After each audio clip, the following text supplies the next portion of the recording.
ये कविता नारी शक्ति को जगाने के लिए है। नारी शक्ति कि वो अपनी सुरक्षा स्वयं कर सकती है। नारी शक्ति को जगाने के लिए, उसे उभारने के लिए मैंने ये कविता स्वयं लिखी है। तो इस कविता को आप अवश्य ध्यान से सुनेंगे ताकि आपके अंदर की खोई हुई शक्ति, आपकी ऊर्जा आपको मिले, आपको साहस मिले। ये कविता इस बात को दर्शाती है कि द्रौपदी का चीर हरण कैसे हुआ। तो मैं अब आप सभी के समक्ष वो कविता कहूंगी। उठाओ द्रौपदी शस्त्र उठा लो, अब गोविंद न आएंगे। उठाओ द्रौपदी शस्त्र उठा लो, अब गोविंद न आएंगे। अपना चीर तुम स्वयं बचा लो, अपना चीर तुम स्वयं बचा लो, अब गोविंद न आएंगे। उठाओ द्रौपदी शस्त्र उठा लो, अब गोविंद न आएंगे, अब गोविंद न आएंगे। दुष्ट दुशासन को, दुष्ट दुशासन को जितने छुए तुम्हारे केश, दुष्ट दुशासन को जितने छुए तुम्हारे केश, काट दो उन हाथों को, काट दो उन हाथों को जितने छुए तुम्हारे केश, जितने छुए तुम्हारे केश। उठाओ द्रौपदी शस्त्र उठा लो, अब गोविंद न आएंगे। अपना चीर तुम स्वयं बचा लो, अपना चीर तुम स्वयं बचा लो, अब गोविंद न आएंगे। उठाओ द्रौपदी शस्त्र उठा लो, अब गोविंद न आएंगे। दुष्ट दुर्योधन को जिसने कहा जंघा पर बैठो, दुष्ट दुर्योधन को जिसने कहा जंघा पर बैठो, काट दो, तोड़ दो, मसल दो उस जंघा को, काट दो, तोड़ दो, मसल दो उस जंघा को। उठाओ द्रौपदी शस्त्र उठा लो, अब गोविंद न आएंगे। अपना चीर तुम स्वयं बचा लो, अपना चीर तुम स्वयं बचा लो, अब गोविंद न आएंगे। उठाओ द्रौपदी शस्त्र उठा लो, अब गोविंद न आएंगे।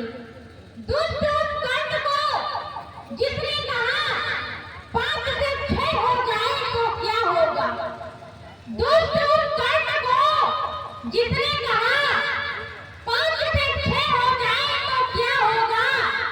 काट दो, काट दो उस जुबान को, काट दो उस जुबान को। उठाओ द्रौपदी शस्त्र उठा लो, अब गोविंद न आएंगे।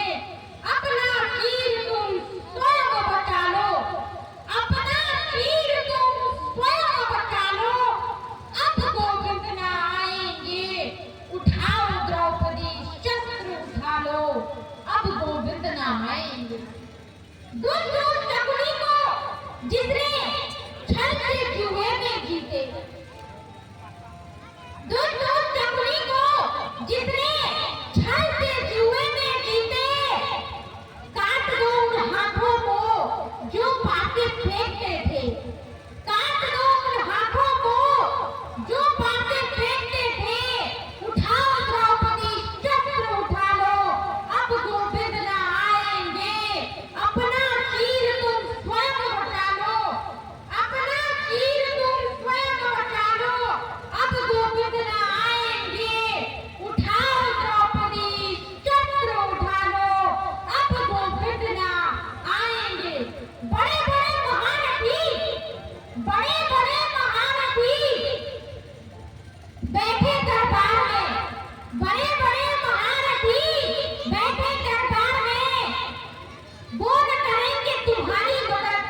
जिससे वो अपनी सुरक्षा तो क्या और लोगों की भी सुरक्षा कर सकती है।